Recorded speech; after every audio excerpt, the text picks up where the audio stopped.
Mineral oil. Mineral oil is where every engine oil started. It begins as crude oil extracted from deep underground.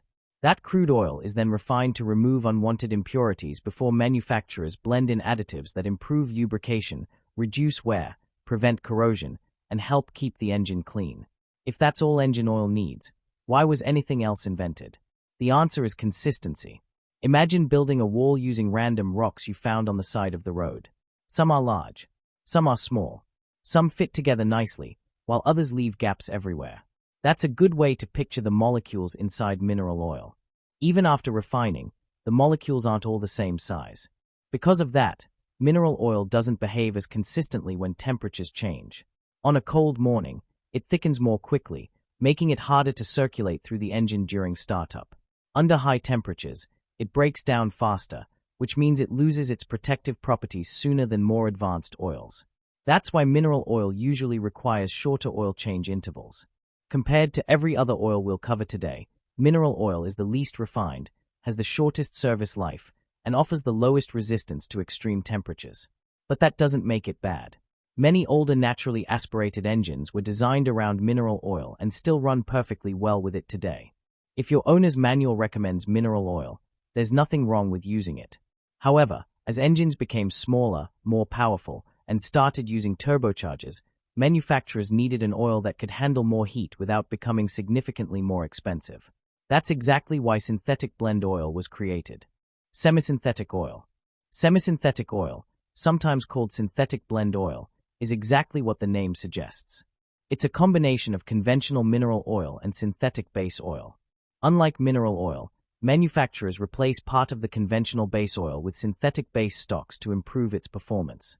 The exact percentage depends on the manufacturer, so one synthetic blend may contain considerably more synthetic content than another. Compared to mineral oil, synthetic blends flow better during cold starts, remain stable at higher temperatures, and generally last longer before they need to be replaced. Think of it like upgrading from regular road tires to all-season tires. They are not built for racing, but they perform better in almost every situation without costing dramatically more. That's exactly where synthetic blend sits. It offers noticeably better protection than mineral oil while remaining more affordable than a full synthetic. For many daily driven vehicles, it's an excellent balance between performance and cost. But it's still a compromise. Part of the oil is still conventional mineral oil, which means some of the same limitations remain. As engine technology continued to improve, manufacturers wanted an oil that could perform consistently in freezing winters, scorching summers, long highway drives, and turbocharged engines. That led to full synthetic oil. Full synthetic oil. Full synthetic oil is the most advanced engine oil used in modern passenger vehicles. Unlike mineral oil, which relies on conventionally refined crude oil, full synthetic oils use highly refined or chemically engineered base oils designed to produce much more consistent molecular structures. Why is that important? Imagine replacing that wall made of random rocks with one built from perfectly identical bricks. Every brick fits exactly where it's supposed to. The wall becomes stronger, more stable, and much more predictable. That's essentially what happens inside full synthetic oil. Because the molecules are far more uniform, the oil flows more consistently through the engine, especially during cold starts. It also resists heat much better, evaporates more slowly, maintains its viscosity for longer, and forms a stronger protective film between moving engine components. Compared to synthetic blend oil, full synthetic performs better in almost every measurable category. It provides better protection during extreme temperatures. It handles turbochargers more effectively. It supports longer oil change intervals when approved by the manufacturer. And because it creates less internal friction, it can even contribute to slightly better fuel economy. That's why nearly every modern manufacturer recommends full synthetic oil for their latest engines. But here's something that surprises a lot of people. Not every bottle labeled full synthetic is equal. One brand may use a completely different base oil than another. One may prioritize fuel economy. Another may prioritize long service intervals. Another may be engineered specifically for European engines. The words full synthetic only describe the type of oil. They don't tell you how well that oil performs. For that, you need to understand the ratings printed on the bottle. But before we get there, there's another type of oil designed for engines that have simply seen more years on the road. High mileage oil. A common misconception is that high-mileage oil is only for cars that have crossed a certain number on the odometer. That's not entirely true. High-mileage oil wasn't created because an engine reached 100,000 miles. It was created because engines wear over time. As an engine ages, rubber seals become harder, piston rings wear down, and tiny oil leaks can begin to appear.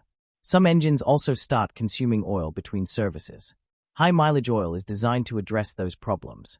Unlike mineral, semisynthetic, or full synthetic oil, high mileage isn't defined by its base oil.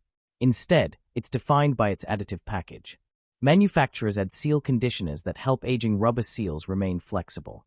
They also increase anti-wear additives and detergents to better protect older engine components and clean deposits that build up over years of use.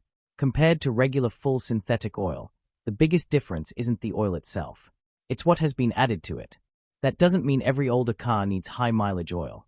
If your engine doesn't leak oil, doesn't burn oil, and still runs perfectly, switching to high-mileage oil probably won't make any noticeable difference. Think of it like wearing prescription glasses. If your vision is fine, you don't need them. But once your eyesight changes, they make a huge difference. The same idea applies here. If your engine is starting to show signs of age, high-mileage oil can be a smart choice. If it isn't, regular oil that meets your manufacturer's specifications is still the better option. Now let's move on to an oil that's often confused with passenger car oil. Diesel engine oil. From the outside, gasoline and diesel engines don't look very different. Inside, they couldn't be more different. Diesel engines operate under much higher compression, produce significantly more soot during combustion, and are often expected to run under heavy loads for thousands of miles. That changes what the oil needs to do. Like passenger car oils, diesel oils can be mineral, semisynthetic, or full synthetic. The difference isn't the base oil. It's the additives. Diesel engine oils contain much stronger detergent and dispersant packages. Their job is to keep soot suspended in the oil instead of allowing it to settle on engine components. They also contain additives that help neutralize acidic byproducts produced during diesel combustion. Compared to gasoline engine oil, diesel oil is built to manage contamination much more effectively. You'll also notice different certifications. Instead of API-SP or API-SN, diesel oils usually carry ratings like API-CK4 or FA4. These standards are specifically designed for diesel engines. So, can you use diesel oil in a gasoline engine? Sometimes. Some oils are approved for both gasoline and diesel engines and will display both API-S and API-C ratings on the bottle. But if the oil only carries diesel approvals, it may not meet the requirements of a modern gasoline engine. The safest approach is simple. Always use the oil specified by your manufacturer. Racing engine oil. If racing engines demand the best protection possible, shouldn't racing oil also be the best oil for your daily driver? Surprisingly, no. Racing oil is designed for a completely different environment.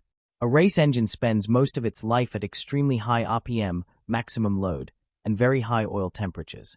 A road car spends most of its life idling at traffic lights, cruising on highways, and sitting in stop-and-go traffic. Those are two completely different jobs.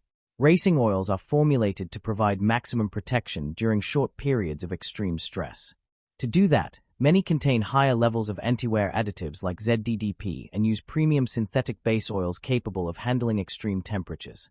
Compared to regular passenger car oils, racing oils prioritize performance over longevity. They aren't designed for long oil change intervals.